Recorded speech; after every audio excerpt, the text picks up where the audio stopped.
안녕하세요. 지금 이 사람 임수민입니다. 어제에 이어서 전국 구석구석을 다니면서 도시와 지역의 미래를 예측하고 있는 도시문헌학자 김시덕 박사와 함께합니다. 도시와 지역의 활력이 넘치려면 사람이 모여야 하는데요.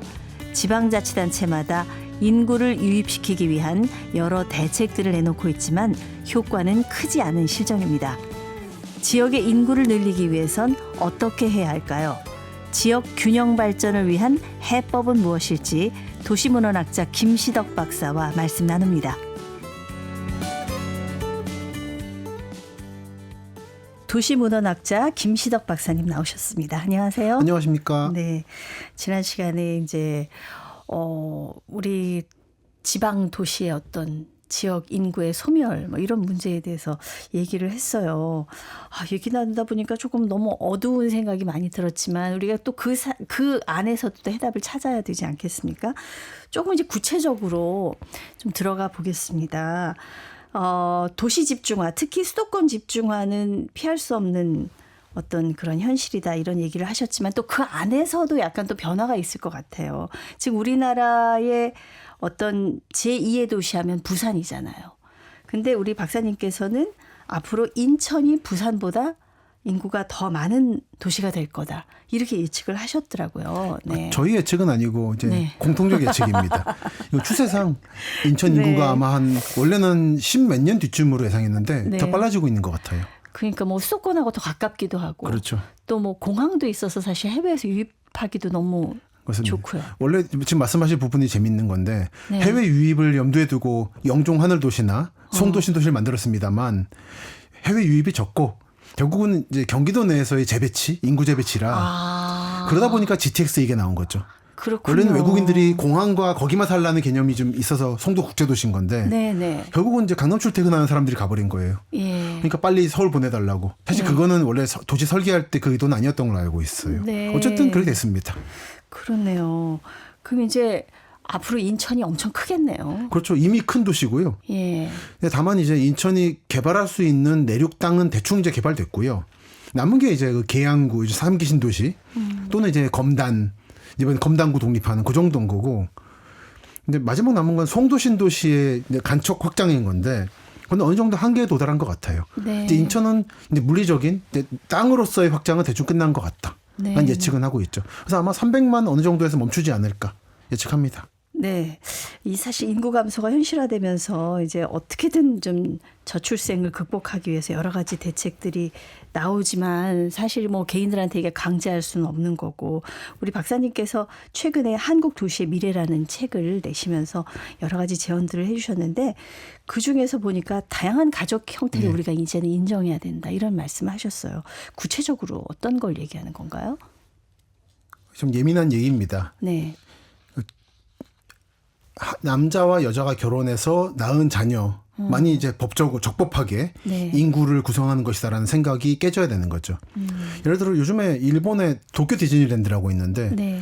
거기에 그런 게 있었어요. 근데 보호자인 어른과 함께 온 자녀는 무료라는 식으로 또는 이제 줄을 앞설 수 있다. 네. 안 서도. 근데 한국 같으면은 그렇게 쓰지 않을 거예요. 엄마나 아빠와 함께 온 자녀는 줄을 먼저 같이 쓸 것이다. 보호자하고 부모가 좀 다른 다르죠. 거예요. 예. 사실 우리 사회가 미혼모나 비혼모, 비혼부에 대한 어떤 정책들은 바꾸려고 지금 많이 노력을 하고 있잖아요. 근데 시민들의 저항이 크죠. 네. 예, 그 여야 막론하고 다 크기 때문에 그런 부분에서도 시급성을 못 느끼는 사회 분위기를 읽고 있습니다. 네. 그건 우리 사람들의 가치관이 좀 같이 바뀌어야 같이 갈 수 있는 그런 부분이 아닌가 그런 생각이 드는데 또 하나 어떤 인구 감소를 막기 위한 대책의 하나로 여성이 살기 좋은 도시를 만들어야 된다 이런 얘기를 하셨어요. 어떤 도시가 여성이 살기 좋은 도시일까요? 그러니까 결국은 지금 인구 문제의 핵심은 가임기 여성이 그 지역에 있느냐거든요. 네. 근데 일단 그분들이 일할 수 있는 걸 줘야죠. 그러니까 특히 요즘에 특히 이제 뭐 맞벌이가 아니면 힘든 상황인 거고 예. 특히 그 지역에 있을 때 정당하게 그 여성이 가지고 있는 능력을 받지 못한다는 분위기를 주면은 그 여성들은 등을 떠밀려 나갑니다. 그 지역을. 네. 그러니까 그러기 아닌 상태에서 남성들에게만 이제 좋은 일자리를 줘서 공장 같은 거 끌고 와서 했을 경우에는 그냥 약간 속되게 말해서 애 낳고 애만 길러라는 것만 기능을 주는 거예요. 근데 현대 여성들이 그렇지 않거든요. 네. 그렇기 때문에 저 지난번에도 KBS 포럼도 갔었습니다만 전원 남성이셔가지고 예. 제가 그렇게 말씀드렸죠. 5명 중에 2명은 여성이어야 되는데 제가 그 자리를 뺏고 있는 거다. 죄송하다고. 최소한 3분의 1 절반 정도까지 가줘야 그러면은 이 모든 인간은 남자는 여자는 평등하게 자기 고향 좋아합니다. 기본적으로. 네, 네. 그럼 가라 그래도 안 가요. 근데 여성들이 있을 곳이라고 못 느끼니까 가는 거거든요. 네. 특히 의료 문제도 그렇고. 예. 이런 부분들은 하나하나 고쳐야 되는데 고쳐야 됩니다만 대도시가 아닌 지역에 가보면은 그런 걸 절대로 받아들일 수 없다라는 강고한 분위기를 느끼죠. 아. 그렇군요. 아실 거예요. 이런 말씀 가서 드리는데 네, 다들 네. 표정이 떨떠름하세요. 그 앉아 계신 어르신들. 여성들이 선호하는 일자리가 만들어져야 된다. 이게 그 선호한 일자리보다는 거의 이제 현재 존재하는 많은 일자리에 절반까지 차고 올라가야죠. 네. 그 선호한 일자리만 하는 건 그 여성에 대한 특혜입니다. 아, 네, 정확히 또 예. 금을 긁 건 또 예, 긁고 예. 가시는데요. 또 하나 이런 지적이 재미있었습니다.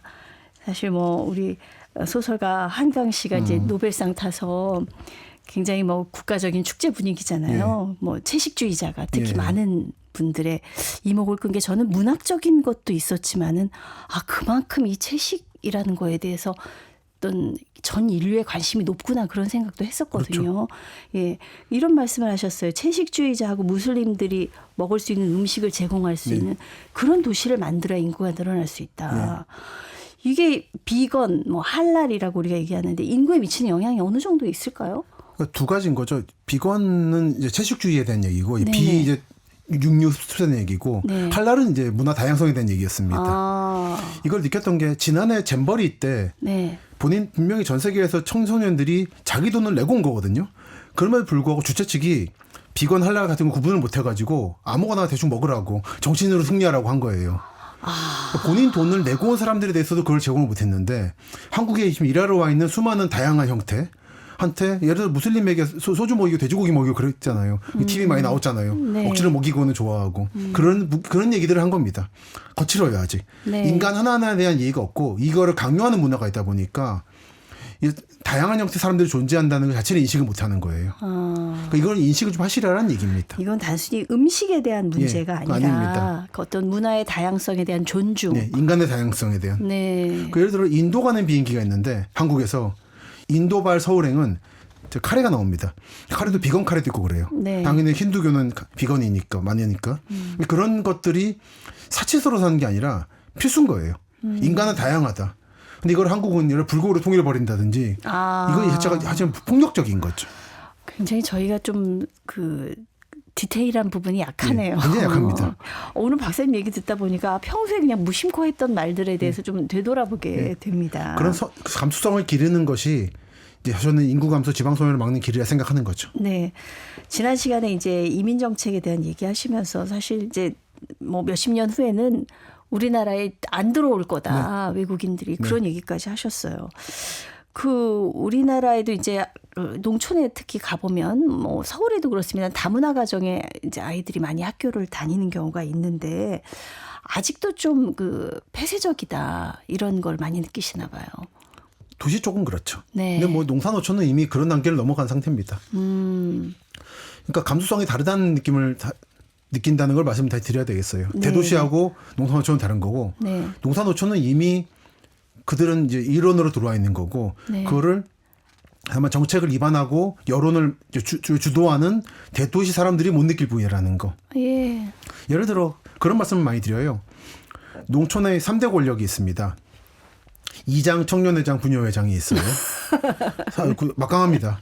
네, 네. 청년회장은 이제 한 70 되신 분들이 하시는 거고 네. 그 부녀회장들은 동남아에서 오신 분들이 많이 하세요. 네. 그분들의 아드님들은 군대 갔다 왔어요. 네. 이제 대통령 출마도 돼요. 그렇죠. 그 상황이 와 있습니다. 지금 네, 한국은. 맞습니다. 그거를 근데 싫고 학교 그냥 분리시키고 하면 끝난 문제가 아니에요. 네. 그런 상황을 좀 자각하시라는 겁니다. 근데 왜 자각 못하냐면 안 나가봐서 그래요. 어디 놀러 가시더라도 고속도로 타고 딱 목적지만 가잖아요. 해수욕장만 가고. 네. 한 번이라도 국도로 빠져가지고 가다 보면 금방 보여요.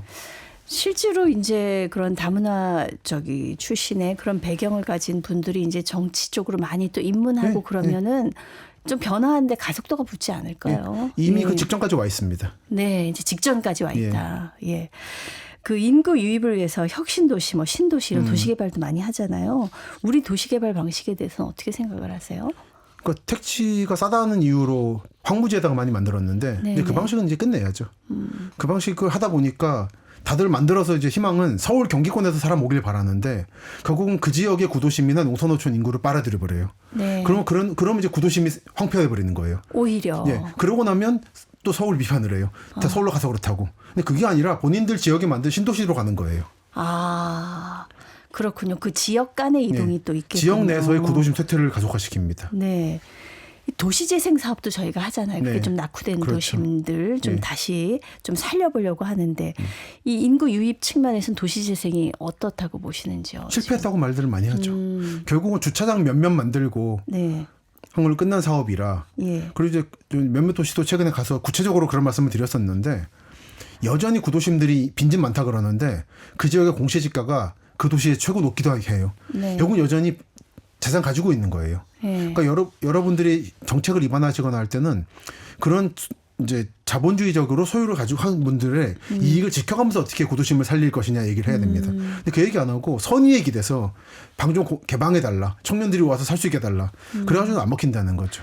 네. 근데 이런 이제 토지주들은 구도심에도 땅이 있고 신도시에도 땅이 있고 또 황무지에도 땅이 있어요. 이분들은 관계가 없는 거예요. 어디 개발하든 말든 사실은.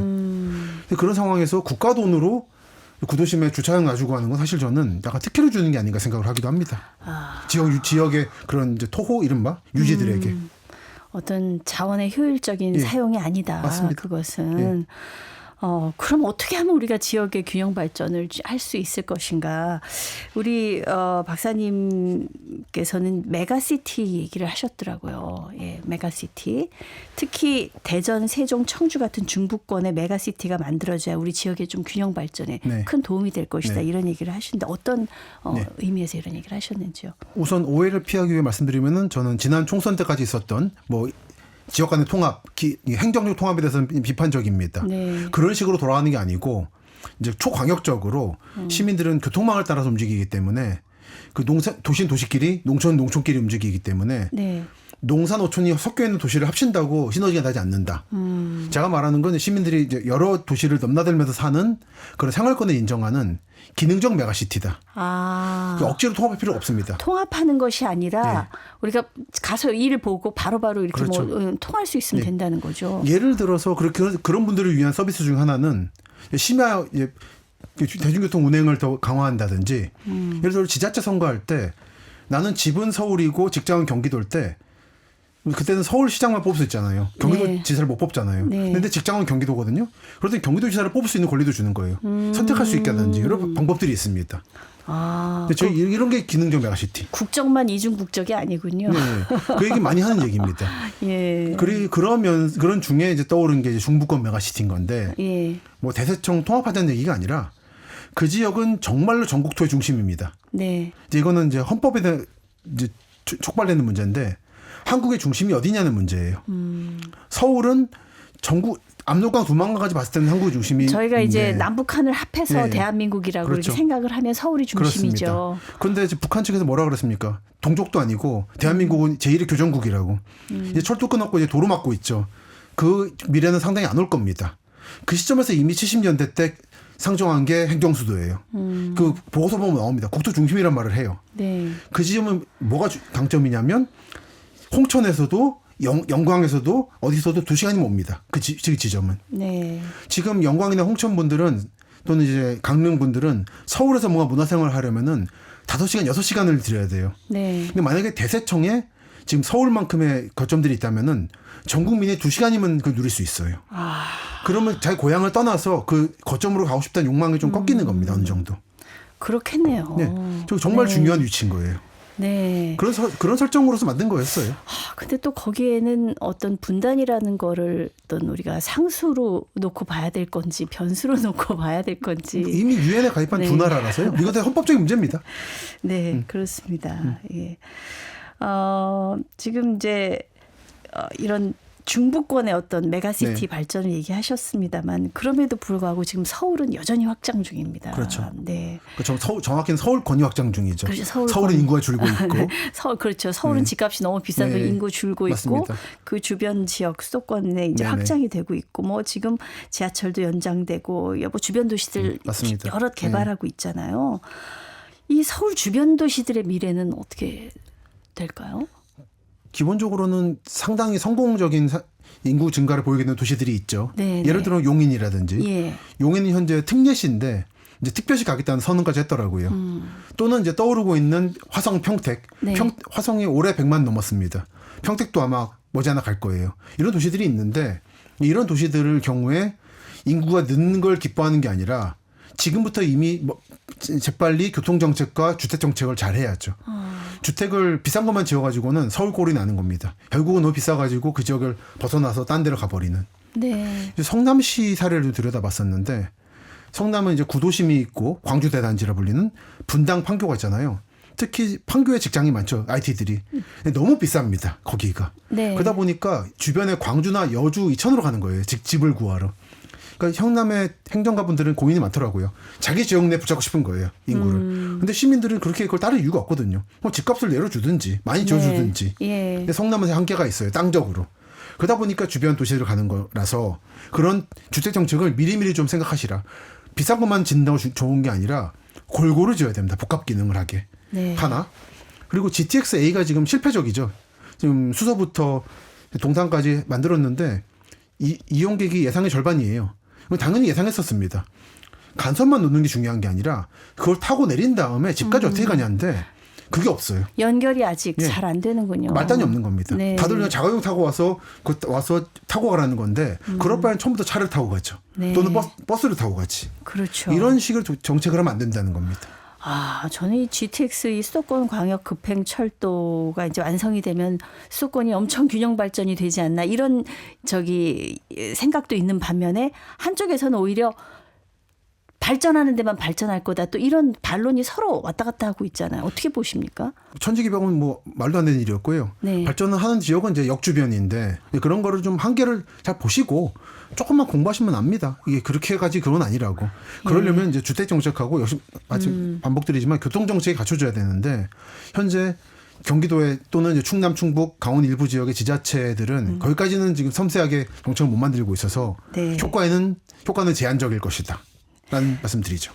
이렇게 집값이 올라가면 지역 발전에 오히려 안 좋은 영향이 있다라고 얘기를 하셨는데 그렇죠. 또 강남은 어떻게 된 거예요? 강남은 네. 모든 나라에는 부유층이 사는 지역이 있습니다. 네. 강남은 그건 거죠.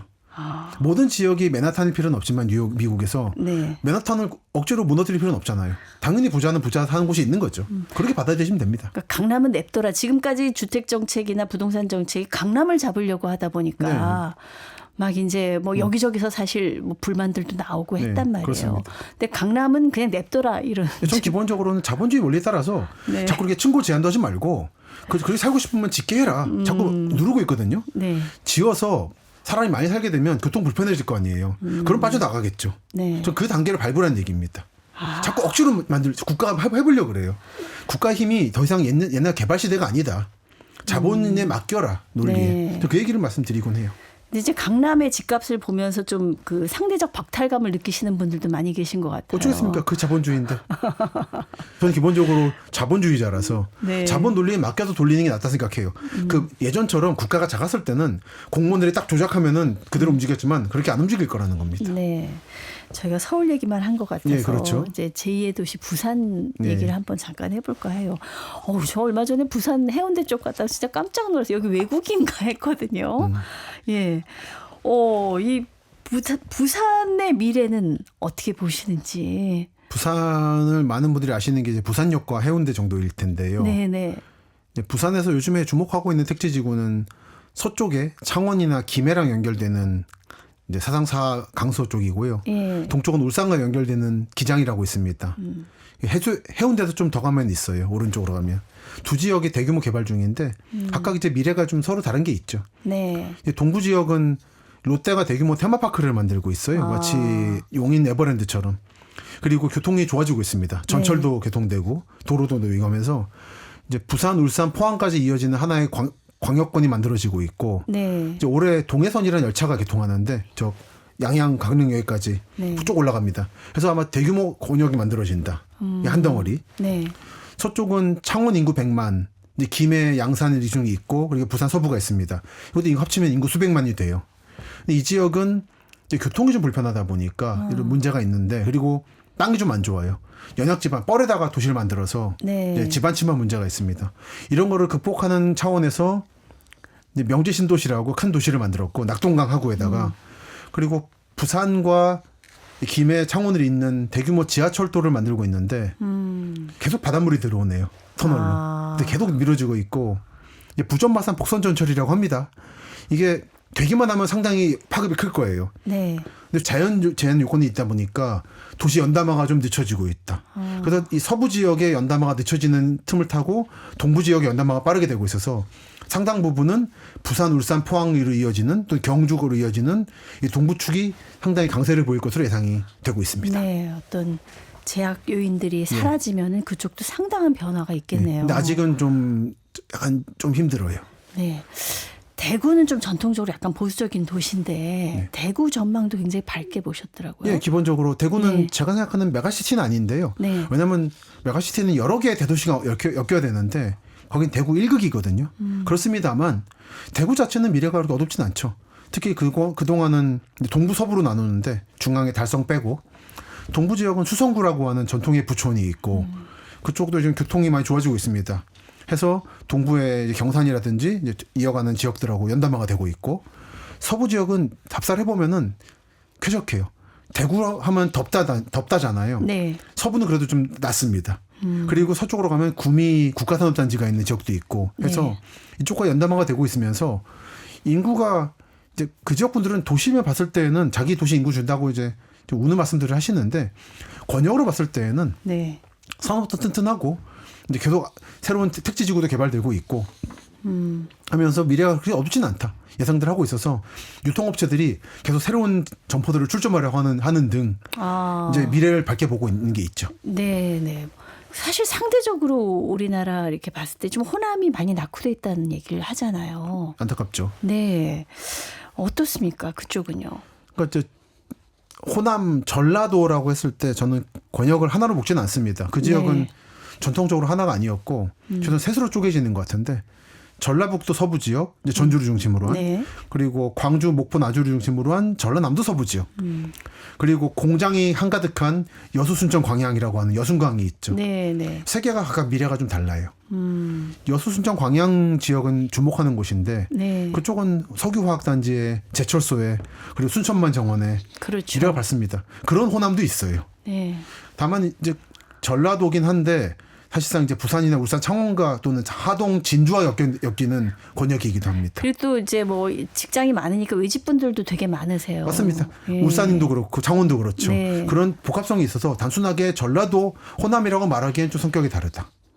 여러분 전라선 열차 타면 가는 곳이죠. 네. 이제 그리고 이제 전주 중심으로 한 전북과 광주 중심의 전남이 있는데 이제 여러 통합 문제도 있고 합니다만 안타깝게도 그 지역은 좀 다른 지역도 그렇습니다만 특히 좀 경제적으로 어려움이 있다 보니까 소지역주의가 조금 더 활거하는 양상이 있고 네. 조금 어려움이 있습니다. 그런 좀 정치적 통합이나 대화가 좀 진척이 돼야 경제적으로도 방해를 주지 않아서 그 지역 네. 경제 발전이 기대할 수가 있는데 역사적인 여러 배경도 배경이 있겠고요. 있습니다. 네. 네. 또 지역에 또 사정이 있는 거죠. 맞습니다. 네. 저희가 이제 다 했는데 강원도 얘기를 안 할 수가 없어서 예, 예. 사실 강원도 쪽은 이제 관광지로 굉장히 또 뜨고 있고 지난 시간에 원주 얘기를 하셨습니다만 원주 참 살기 좋다 얘기하셨습니다. 원주 같은 곳은 또 인구가 늘고 있다면서요? 그렇죠. 네. 그러니까 강원도를 보실 때는 네. 영동, 영서가 있죠. 맞아요. 태백산맥 동쪽과 서쪽이 아주 다릅니다. 제가 춘천에 방송국에 근무를 해봤기 때문에 영동, 영서의 정서에 대해서 어느 정도 그러니까요. 이해를 좀 하고 있습니다. 뭐 예맥 때 예와 맥이 있었다는 식으로 말도 합니다만서도 예. 영서 지역, 그러니까 원주, 춘천 등이 있는 곳은 요즘 사실상 수도권이라 불러요. 네. 최근에 원주 시장님이 그런 말씀하셨는데 원주는 수도권 취업의 최동방전선이다. 그러니까 한편 태백산맥 동쪽 지역은 동해선 열차가 오래 뚫립니다. 네. 그럼 서울에서 KTX 타고 이제 울진까지 갈 수 있는 거예요. 그러면서 관광지로서 가능성이 그간은 그 지역에 묶여 있었다면 네. 이번에 활짝 열립니다. 그래서 가보면은 외지 자본들이 많이 들어와 있는 걸 느껴요. 그쪽은 막 인구가 폭발적으로 는다든지 그런 게 아니라 그간 국지적인 매력 포인트였던 것이 전국구가 될 것이다. 아마 그런 부분에서 발전이 클 거예요. 한편 춘천 계셨다니까 네. 그 지역도 호재가 큰 게 있죠. 부동산에서. 네. 춘천 속초선. 네. 이게 곧 이제 서울에서 KTX로 춘천 거쳐서 거기서 이제 막혔잖아요. 경춘선이. 뚫고 속초까지 갑니다. 급변이 있을 거예요. 제가 있었던 건 30년 전인데 예. 얼마 전에 가보니까 무지무지 춘천이 변했어요. 그렇습니다. 네. 그건 이제 남춘천 말고 네. 춘천의 시내에 있던 미군이 빠지면서 이제 춘천역 주변에 개발이 어마어마하게 됐고 캠플롱. 그래서 이제 이어지는 지역도 개발이 되고 있죠. 그 지금 말씀을 듣다 보니까 뭐 서울 수도권만 발전하는 것 같지만 사실 또 지역도 군데군데 많은 커다란 변화들이 지금 그렇습니다. 서울대 있네요. 지역으로 볼 게 아니에요. 네. 각 지역은 어떤 날을 좀 정성스럽게 봐야 됩니다. 꼼꼼하게. 그러니까 지역의 인구 소멸이라든가 뭐 도시 소멸을 얘기하기 전에 좀 디테일하게 부분 네, 봐야 된다는 맞습니다. 말씀을 해주신 것 같습니다. 이 도시답사 얘기를 이렇게 쭉 들으니까 정말 이렇게 그 머릿속에 대한민국 지도랑 뭐 상황이 그냥 사진처럼 다 들어 있다는 생각이 들어요. 박사님 머릿속에. 발로 걸으니까 기억이 남습니다. 몸에. 네, 네. 앞으로 어떤 곳을 더 답사하고 싶으신지 어떤 계획이 있으신지. 뭐 네. 앞으로도 계속 걷는 거죠. 당장 이번 주는 대전 논산 가고요. 네. 그다음 주는 아까 말씀드린 강원도에 울진 영덕에 갑니다. 예. 이렇게 계속 다니고 있습니다. 개인적으로 사실 이렇게 돌아다니시니까 옛날 어른들 말로 뭐 역마살이 있다 이런 얘기도 들으실 것 같은데. 근데 뭐 그런 거죠. 한국은 좁은 나라라서 예. 세계적 기준을 봤을 때는 이 정도 가지고 역마살이라 그러기는 좀 무리가 있지 않나. 근데 이렇게 돌아다니시는 게 일이다 보니까 아주 개인적인 궁금증이 여행이나 휴가를 따로 가시나 이런 생각이 들어요. 그렇죠. 그건 없죠. 원래 없었습니다. 딱히 여행으로 가는 게 아니라 일로 가다 보면 중간에 좀 좋은 데가 있으면 좋구나라고 느끼는 정도. 오늘 박사님 덕에 이틀 동안 그 대한민국 전국을 그렇죠. 좀 한번 이렇게 쑥 훑어본 것 같습니다. 오늘 제주 말씀 안 드렸는데 제주는 예. 워낙 좋은 곳이라 그렇게 이해하시면 되겠습니다.